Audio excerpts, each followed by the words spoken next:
And I remember I'm talking to the editor of the movie, Yeah. and he says like, "Oh my God, I think she was touching herself," and I'm like, "Brother, this is called acting." You questioned? You questioned No. me? So you believe in more lives? I kind of do. Okay. Which life do you have? I think it's my first and my last. What's in this tea? I feel like I'm drunk. Well, maybe it wasn't tea.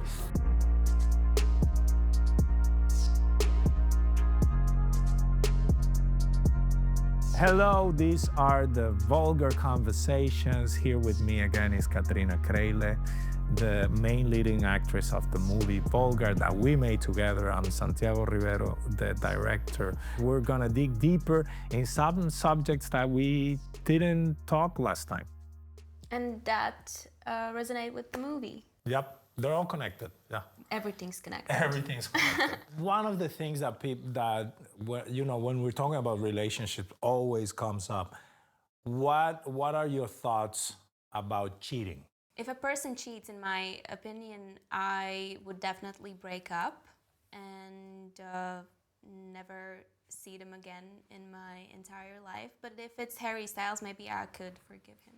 I think if you are able to cheat on someone, you don't love that person enough, you know? If that is your real person and you love them, why would you want to be with someone else? Maybe I would forgive, but I would break up, you know? Yeah. Forgive everyone. Everyone makes mistakes, but bye. Okay. Bye. From a distance. Yeah. I forgive you. Goodbye. But what if you, by some reason, not if somebody cheats on you, but let's say, I don't know, you're on a boat, something happened, and you need to be rescued. Feelings happen with that handsome gentleman that saved you in the boat, and you end up cheating. I don't know why. It's just a scenario, right? It's just a scenario. It's just trying to think, what would be in your situation if you end up, how would you, or do you think you would be able to cheat? In my humble opinion, you need to break up and then you can go and sleep around. You know, if you want to sleep with someone else, just leave the relationship. If you like someone else, break up and then go and sleep with them. Yeah. But why the fuck would you still be in a relationship and sleep with someone else? It's just, you're just fucked up in the brain. For me, it's just very difficult to understand guys that are in committed relationships with just one lady forever and ever. But, I'm Latin American, so, we have a different set of morals there. So in Latin America, it's happiness first. So if I have to resume what the morals are. So you're gonna work, but if work is getting in the way of your happiness, you're not gonna work that much, yeah? Like you're gonna be loyal, but if loyalty is getting in the way of your happiness, you're not gonna be that loyal. So it's like, it's a healthy degree. Sounds like a hippie world, right? It's kinda, yeah. No, it's kinda. But for me, what is key in a relationship is not if people cheat, don't cheat, what happens, for me, it's the trust, it's the honesty. What I can't live with is without honesty. It's just, it doesn't make sense for me. So if, I don't know, whatever is gonna happen, I just need to know about it. But I've been in the situation that happened to me and I had no problem with it. The main Shocking. the main problem, but see, I have no morals to, I don't have a moral base to be a guy that is gonna say, how could you do this? Because I understand it 1000%, yeah? My experience, when I was a younger guy, I used to, date around, and I had to lie to whoever was next to me just to go with another person. And what would drive them crazy were the lies. They would hang up so much to the lies. Oh, what are you gonna do tomorrow? And then I would say, oh, I'm gonna see this friend, yeah. And then they would tell me, oh, so you were with that friend now, yeah. Like it would become an issue, the lie in itself. Do you think that pursuing your own happiness, your own passion, is the right thing to do, even if it might hurt someone you love? Let's put it that way.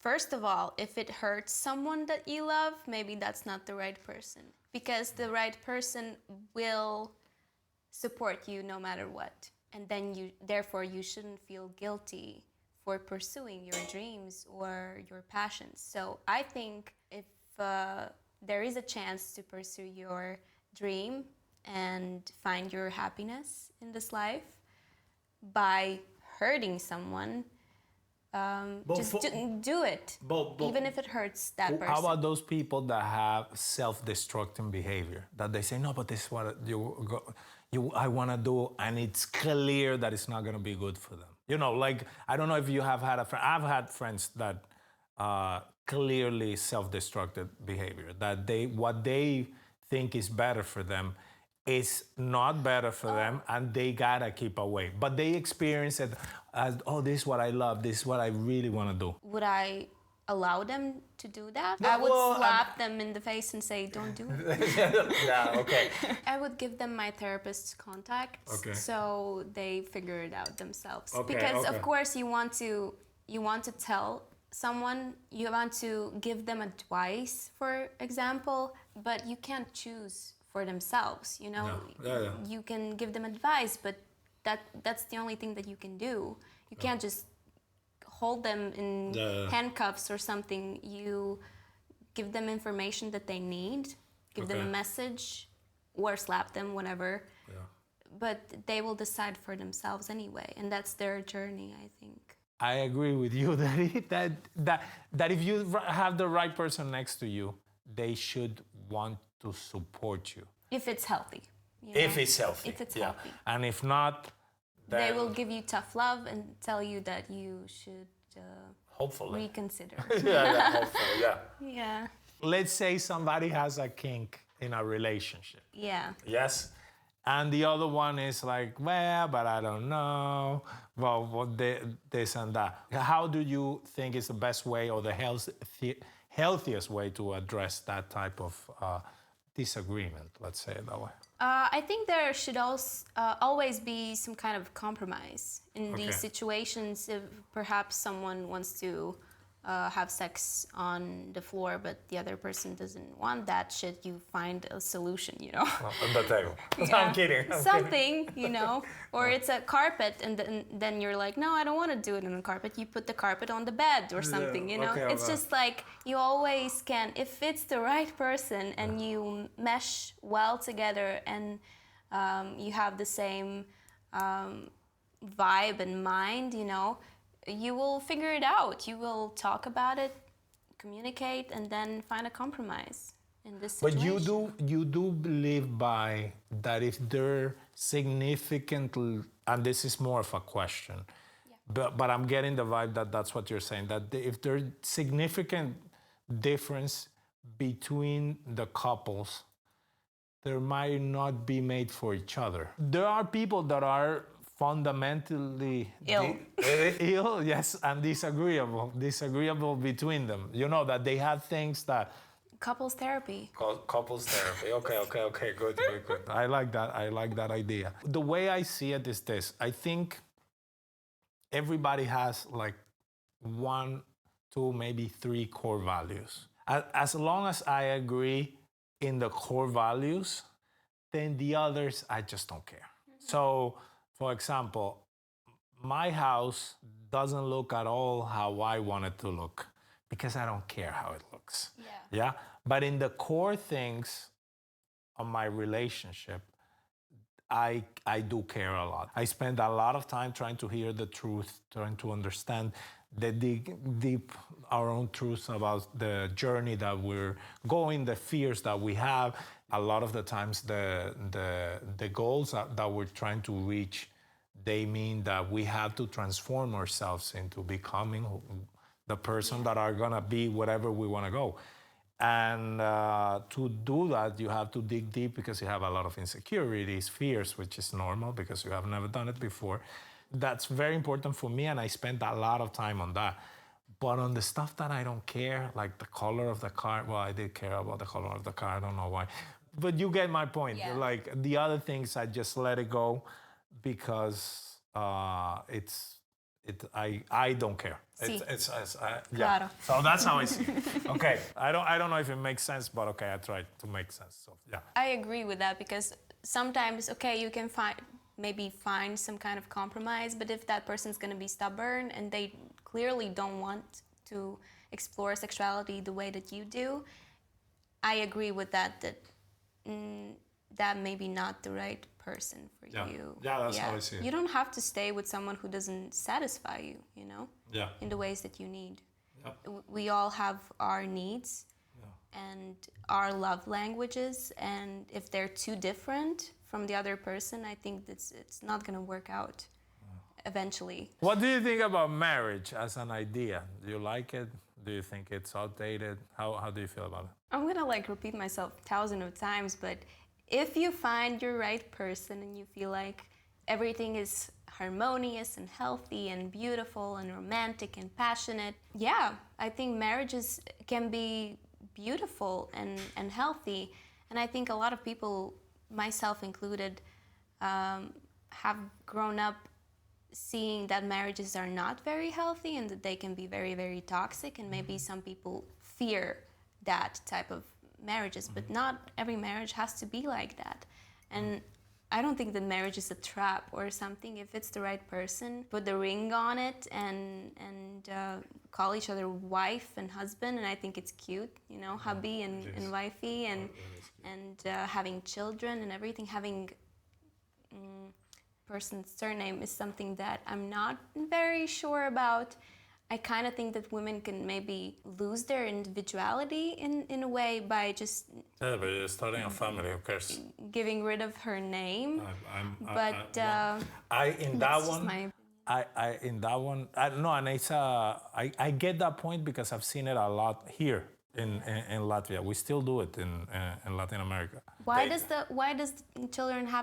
do the children need to have the husband's surname, not the dad's surname, not the mom's surname, you know? I feel like there comes a kind of feminist in me. I'm not a very huge feminist. I'm mellow. But in some ways, I feel like I can overthink this shit and be like, wait, isn't that kind of sexist? You know, could be. It's not a big deal, but I'm just saying that marriages are okay, but if they're healthy. If it's a toxic marriage, of course, you know, but why did you marry someone who's toxic in the first place? So I do feel that for some people clearly works. I grew up in a family that it worked. That's a blessing though. It's kind of, it is, but you know, because I'm so different, it became also kind of like a problem for me, because it was a... Maybe you're the problem. 1 billion%. I'm not arguing on that. But me being the problem... What is in this tea? I feel like I'm drunk. Well, maybe it wasn't tea. You can make it work. But I also feel that it feels like the traditional way of marrying, it feels a little bit, for me... Well, it's not that it feels. It's like I wonder, is the problem the people, or is the problem the idea in itself? The reason why they're failing so much more than it used to, I also feel that the world has changed so much, and you know, now it's a legal contract that when you separate, then this person keeps the kids and this keeps this amount of money. All these things make what it used to be a completely different conversation, so we tend to put all the conversations together. You know, I'm of the side of if you're gonna do it the traditional way, then do it the traditional way. Of course, Get the dress, go on the honeymoon, get the last name. Just be face first on the thing. But that's how my parents did it. If it's traditional, do it the traditional way. But it is a cute idea. I'm you know, as you know. It's cute if you both want it, you know? For sure. And if it's not pressured from parents or your friends or whatever, if you feel in your core that you want to marry someone and you want a marriage, sure. No, of course it's cute. No, nobody can force. If somebody forces you into marriage, that has to be the worst. But sometimes we have society's pressure, you know? True. you're like, oh, maybe I should get married because everyone around me is getting married. But if you feel like you don't, then you should, whatever, just live with that person for the rest of your life, and you don't need maybe that ring or that surname or that paper. What's your take on monogamy? Do you think the majority of men that you have seen around here, are they monogamous, or do you think they're not? Because I have a strong commentary on this because of where I come from. Of course you do. As always. Yeah. Okay. But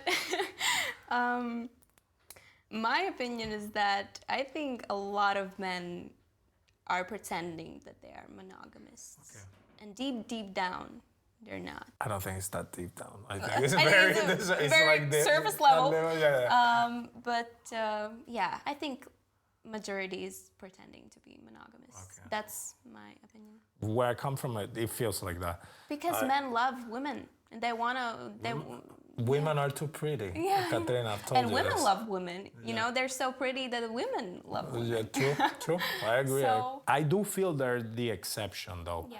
I have met maybe 3 guys in my life, only 3 guys that are monogamous, and that I'm like, yeah, well, they're, and one of them even cheated, but he was so monogamous that he didn't have a good time. It was like a horrendous experience for him. In Latin America, having many women is like it's kind of like a symbol of, oh, you're the man. Yeah, it doesn't matter how much you can be broke, which makes no sense. Yeah, like in Latin America, it's like this: if you're broke but you have a bunch of women, somehow you're the man. Yeah. You have no food and you live with your mom, but somehow you're the man. Yeah, like that's it's nonsense once you get out of it. Yeah, but he, growing up in that environment, he was very, very, peer pressure us to try. Oh, well, maybe I'm, and he tried, and it's like a hilarious story. He's like in a motel, and he's wearing 2 condoms, and he starts crying, and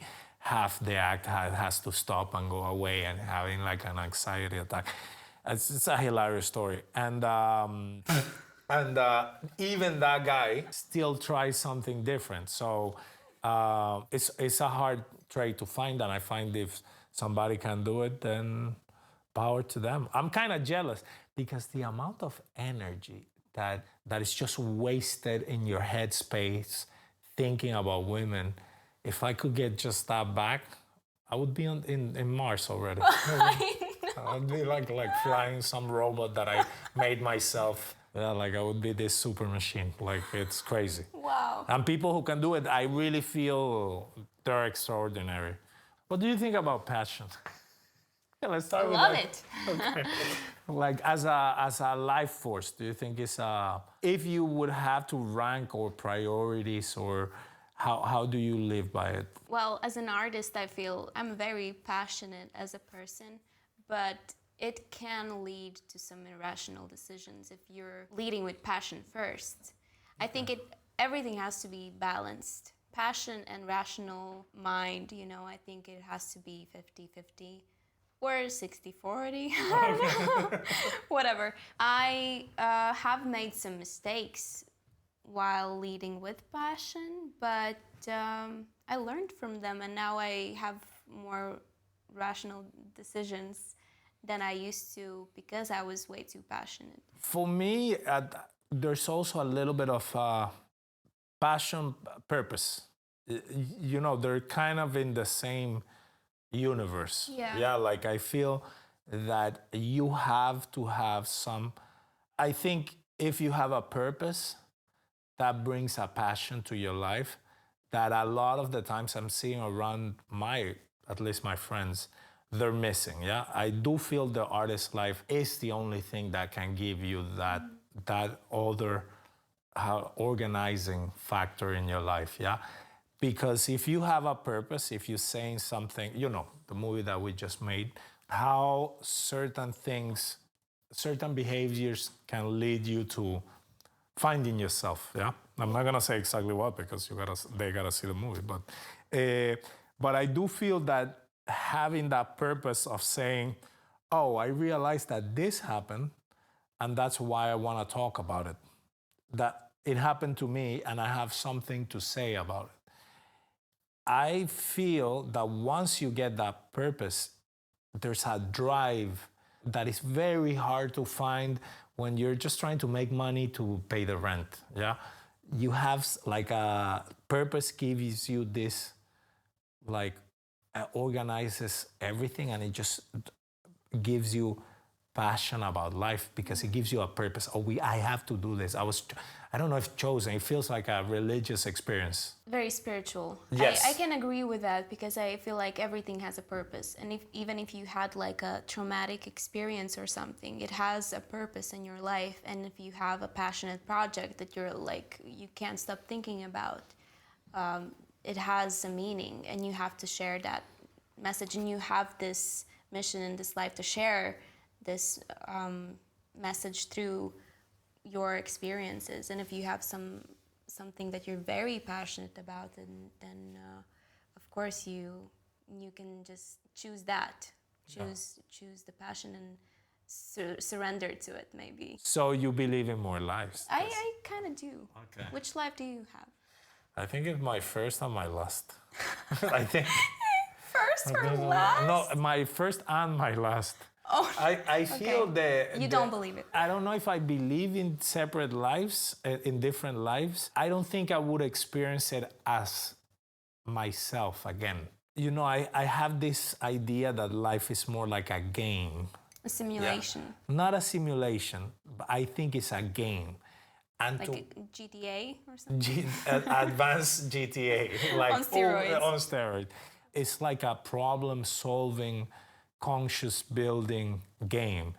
And it's very hard for me to come to terms to the idea of playing the same game again. I don't think that people dies. I just feel like that dies as in a way of like that once you're dead, you go nowhere. I do feel you go somewhere. I feel that there has to be infinite options of somewheres, and it would make no sense to come back here. I believe that the main purpose is growth and trying to understand and discover more about yourself. So, for example, I learned that I'm a team player. I never knew that I was a team player.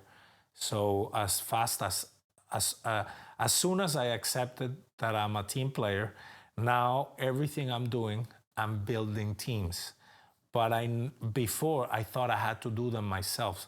So if I wanted to do something, I would be like, oh, I gotta learn this, I gotta learn how to do it, this and that. Yeah. Now I don't do it. Look, I have a team there doing everything. Yeah, I'm gonna find my role in the team, and I'm just gonna find the rest of the people. I'm gonna let them do the thing. I never knew that, and I struggle a lot with it. Yeah. But in a way, if I would have been paying attention, I would have known it before, because, for example, when I was younger, I only played team sports. I never played tennis. Yeah, and I was extremely bored by non-team sports. So it's kind of like in my DNA already, yeah? I don't know if it's a game is the right way to say it, but I feel that the experience is like a game. Yeah, you have obstacles that you have to overcome. But they're there for a reason, so you learn something from the experience. 1000%. Yeah? Everything is like an opportunity to grow. 1000%. And if you fail, like if the same situations repeat themselves, it's because you keep reacting the same way or keep behaving the same way. Yeah. And that's when it's your turn to break the pattern, you know, and then you get to the next level in the game, you know. That's how I see it. We were literally made a video about this yesterday. Really? Yeah. That if you keep having the same problem, well, the problem is you. Yeah. Is that the old joke that, doctor, I touch myself here and it hurts. I touch myself here and it hurts. Touch myself here and it hurts. Well, you just have a broken finger. It's not the things, it's just the fingers. So it's kind of that I 100%, 1,000,000,000% agree. I kind of want to talk to you about how do you trick your nervous system into not experiencing the same things that your character is experiencing, because we know that our nervous system doesn't recognize which is real, which experience is real and which is not. I want to know your opinion, because when we were shooting Vulgar, I know that we had some very dramatic scenes and very emotional ones. And before every scene, I talked to my nervous system. I was like, okay, listen up. It's gonna get very, very emotional, but it's not happening to you. Yeah. So I try to talk to my body and like my nervous system. Yeah. So I wouldn't, after the filming, I wouldn't feel pain in certain areas of my body, you know, because I feel like every pain that we feel, physical pain, its cause is your emotional trauma, for example. Yeah. And if you have like a very emotional scene, your character is going through some very dark shit. Yeah. How do you tell your nervous system that it's not happening to you? Because this is what I am feeling. Okay, I am playing a character. No, I get you. But I so desperately wanted my nervous system to be okay after this, because I had experiences in the past where I was playing very tragic scenes and my nervous system was a wreck after that. So in this experience, while filming Vulgar, I was trying to like calm my nervous system. Sorry that I interrupted you, but when you say that your nervous system was a wreck, can you give me like a specific example so that we're in the same page? There are like some complications after that. For example, like a stomach ache or something. Yeah. Okay. Stomach is very, very connected with stress, you know, and with your brain. And if you're very stressed, your stomach will probably hurt, or your head. But on the last day when we were shooting the craziest scene, I got a fever, you know? Yeah. I feel like my body still doesn't... I have a great story oh about my that God. too. I have to. Can't wait. When we did the short film, there was this little, not sex scene, but it's kind of sex scene, yeah? Sexual moment, let's put it that way, yeah? And I remember I'm talking to the editor of the movie, and he says like, oh my God, I think she was touching herself. And I'm like, brother, this is called acting. You know, I'm like, of course she's not touching herself. And he's like, are you sure? It can't be that real. I'm like, she's just that good. She can't be touching. So that happened. I laugh. I'm like, oh my God, he's so naive and whatever and this and that. That's hilarious. And then happens this. You had the scene in the movie that you're drinking and something also kind of in the sexual world happens, yeah? And we're shooting the scene, which is the one that you had I'm guessing that you had the fever at the end, yeah? That you're saying about. Yeah. When you're doing that, you're drinking, I'm like, fuck, Katrina drank. And that's why I felt you had gone too far. And I thought, oh, this is because she was drinking and she just let loose. And then when we're going after, I grabbed a bottle of wine and there's water. And I was... Boom! Oh my God! But that was so good. You questioned? No! This is just a test. My hair goes back. I'm just kidding. It blew my mind because I was like, I thought it was real. And I also understood how he felt. Because I was trolling him, yeah? No. I'm like, how can you believe this? Oh my God, you're so naive and this and that. And then it happened to you. It happened to me like less than, because we shot, the difference was like 4 months. 4 months I'm doing the same naive thing. And I'm feeling guilty because I'm like, I should have never let her drink. She shouldn't have gotten this far, this and that. This is what I'm thinking. And then I grabbed the bottle and there I see there's water. I felt betrayed. I felt like a fool. I felt like, you know, the typical, like karma hit me back because of everything I said about him. Yeah, straight up. But I was very impressed because I was like, wow, this is when something is good, it's just this. This is the good thing. So that's one of the things that I wanted to tell you. And that just talks about how good you are.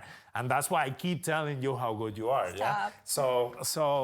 So yeah, that happened to me. That was like mind-blowing. Now, coming to what you were saying, I remember my first real experience with what you're saying is that I was in this class, and I'm gonna address this how you said it. You're talking about the nervous system he can't recognize. Yeah, I'm in this acting class, I'm supposed to do the backstory of a scene that I'm gonna play. You know, in the class, there's a bunch of people, and they assign one of the actors as my mom. Yeah, she's just terrible actress. Like, she's not into it. She's like, oh, how are you? And she's my age also, so it's very.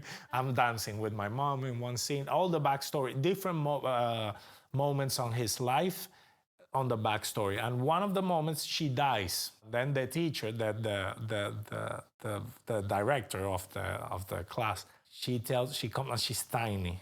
And she's hilarious looking. She comes to me and she tells me, that's how what your character went through. And I'm like, I was the whole time, I just couldn't be in scene. I was like terrible acting, meaning I was so in my head, like, this is fake. It felt like I'm not doing anything. It's a waste of time. Oh, hello, son. How are you? Ridiculous. Yeah. She's dead. She dies and she's like this. And she dies and she's like breathing. I'm like, you're alive. I can see it. Yeah. But then the director tells me, oh, this is what your character went through. I'm like, yeah, well, so super hard. Yeah, like, I'm being cynical to the almost. Like, and then she told me, so tell me how. As soon as she touched me, I started crying, but it was crazy. It was uncontrollable, and it was like she touched the crying button, like, ching, yeah, and I started crying. Oh my God. And in the middle of the crying, and I'm crying like full-on crying. I think I haven't cried like that very few times in my life. I'm just thinking, what the fuck is happening? It's like, how is this possible? The thing is that I would complete the image to what you're saying. You have to be aware that is gonna go through it, and as soon as you take it as a real experience and you close the experience, that's what I learned there.